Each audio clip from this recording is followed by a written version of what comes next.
આજે અમારી આમ આદમી પાર્ટીના સભ્યો પોરબંદર કલેક્ટર કચેરી ખાતે આવેલા હતા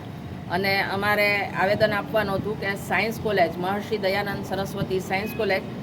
અચાનક જ બંધ કરી દેવામાં આવી છે અને જે વિદ્યાર્થીઓ છે એમનું ભાવિ બહુ જ જોખમમાં મુકાઈ ગયું છે, કારણ કે અધવચ્ચે જ આ સેમના અધવચ્ચે સેમેસ્ટરના અધવચ્ચે આ કોલેજ બંધ કરી દેવામાં આવી છે. તો એ ખૂબ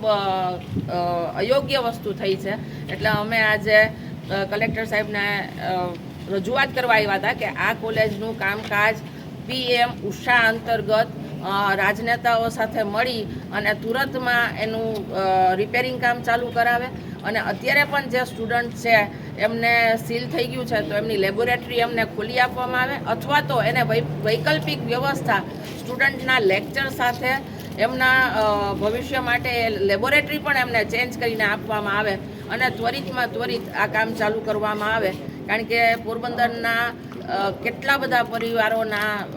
બાળકો આ કોલેજની અંદર બહુ સામાન્ય ફીમાં ભણે છે અને પ્રાઇવેટ કોલેજની અંદર એની ફી લાખ રૂપિયો છે. તો એના કારણે આ કોલેજ છે એમાં બહુ 4 આંકડાની નોમિનલ ફીમાં છોકરાઓ ભણે છે અને છોકરાઓનું ભવિષ્ય કોઈ પણ રીતે ખરાબ ન થવું જોઈએ. એટલે અમે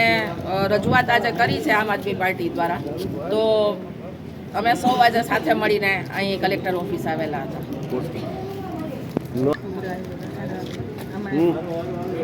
અમે